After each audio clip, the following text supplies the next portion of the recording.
Assalamualaikum warahmatullahi wabarakatuh. Apa kabar anak-anak? Mudah-mudahan kalian semua baik-baik saja dan tetap semangat. Alhamdulillah kita bisa bertemu lagi dengan mata pelajaran Sejarah Kebudayaan Islam kelas 5 bab 3 peristiwa Fathu Mekah. Tapi sebelumnya kita berdoa dulu.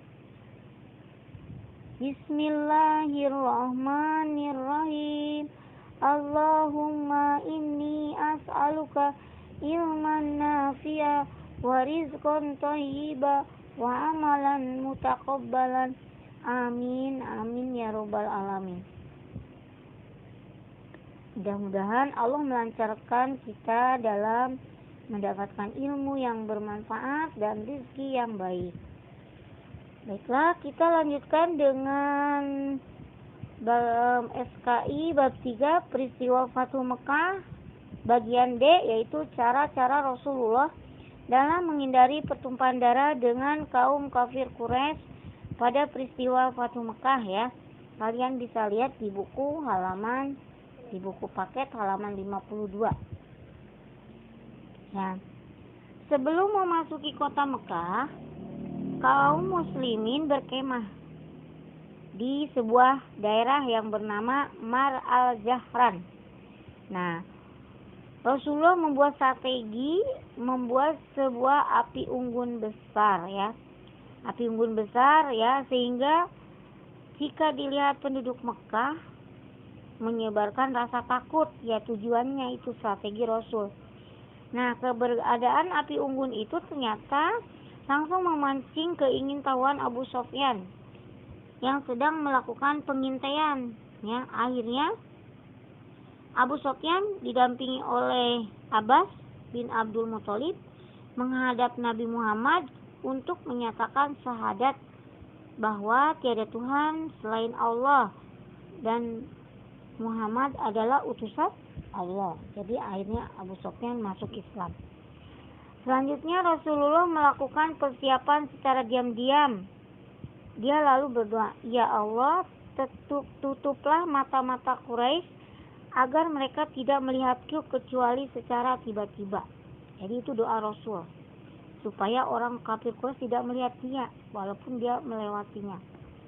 Nah, setelah mengumpulkan pasukan, Hatib bin Utbah mengirim surat kepada Quraisy yang isinya memperingatkan mereka dari ancaman serangan kaum muslimin. Rasulullah mengutusku bernama Zubair bin Mikdad. Nabi SAW berpesan, "Berangkatlah sampai kalian tiba di kebun Mekah." Nah, surat ini kemudian Ali Zubair bin Badad berangkat dengan menunggang kuda. Dan setibanya di tempat itu mereka menjumpai seorang perempuan yang dimaksud oleh Nabi Muhammad SAW. Mereka berkata kepadanya, "Keluarkanlah surat yang kamu bawa." Wanita itu menjawab, "Aku tidak membawa surat."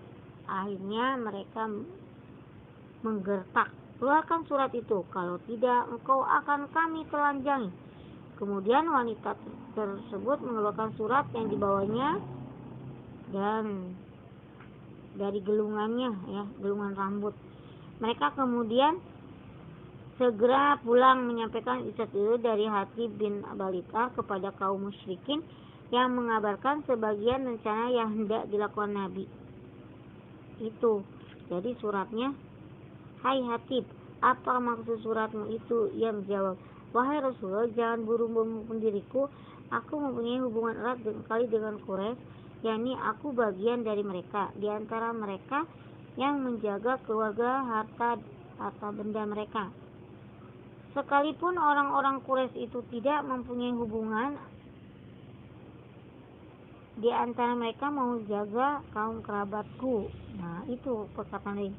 Akhirnya Rasul bersabda, "Sesungguhnya dia telah mengatakan yang sebenarnya kepada kalian. Akan tetapi Umar radhiyallahu anhu berkata, sesungguhnya dia pernah turut serta dalam perang Badar. Apakah engkau tahu kalau Allah meninggikan martabat orang yang turut serta dalam perang Badar?"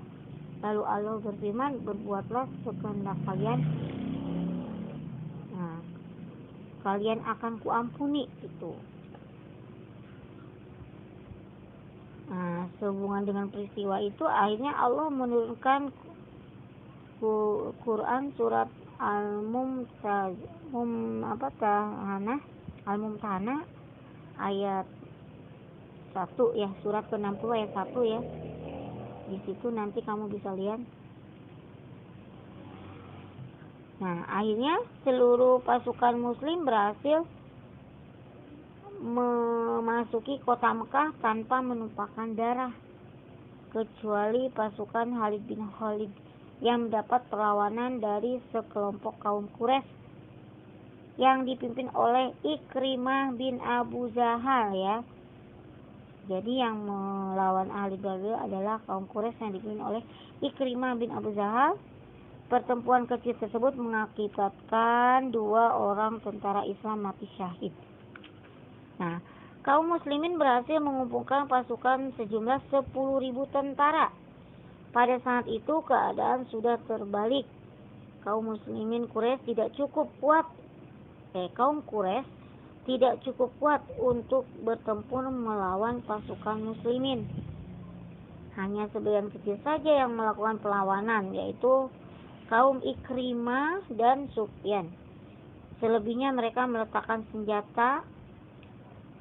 Pimpinan Quraisy Abu Sufyan masuk Islam. Nah, pada peristiwa itu Abu Sufyan masuk Islam. Sebagai penghormatannya, Nabi Muhammad mendoakan beliau supaya barang siapa yang memasuki rumah Abu Sufyan, ia akan aman. Itu penghormatan terhadap Abu Sufyan. Barang siapa yang menutup pintu rumahnya, ia akan aman. Itu strategi Rasul. Dan barang siapa yang memasuki Masjidil Haram, dia juga akan aman. Itu strategi Rasul supaya apa? Supaya tidak ada pertumpahan darah. Cukup dengan mengikuti perintah Rasul yang tadi diumumkan ya. Penduduk Mekah pun kemudian berbondong-bondong menyatakan masuk Islam. Demikianlah Nabi Muhammad SAW memasuki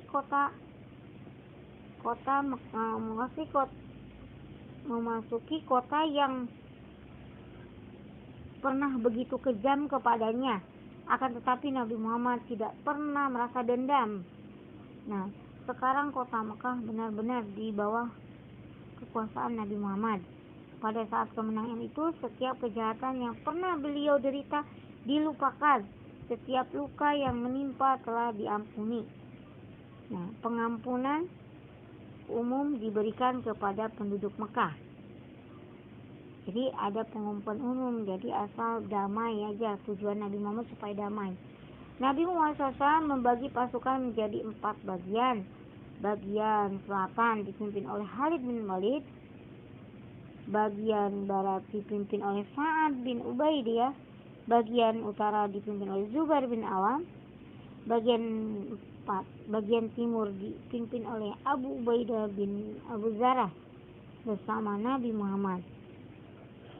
Akhirnya Nabi memasuki Masjidil Haram dan dikelilingi oleh kaum muslimin. Pada waktu itu di Ka'bah ada 360 berhala.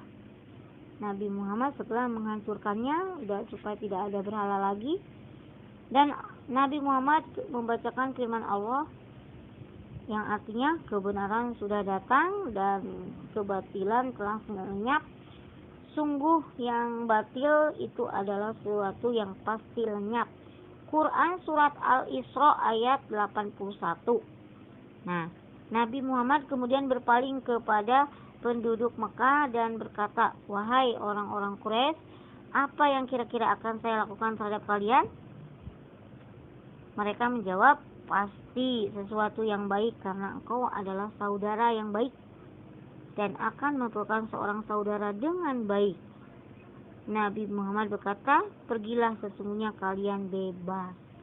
Nah, itu Nabi Muhammad sangat mulia akhlaknya walaupun terhadap musuhnya, sehingga dia terkenal dengan rahmatan lil alamin ya, karena dia itu sekalipun sama musuh tidak mau berbuat jahat, maka patut kita contoh akhlak Nabi Muhammad itu. Demikian tadi penjelasan Ibu tentang cara Rasul dalam menghindari pertumpahan darah pada peristiwa Fatu Mekah. Mudah-mudahan kalian paham. Ya, untuk materinya kalian bisa baca di buku paket halaman 52 sampai 55. Wassalamualaikum warahmatullahi wabarakatuh.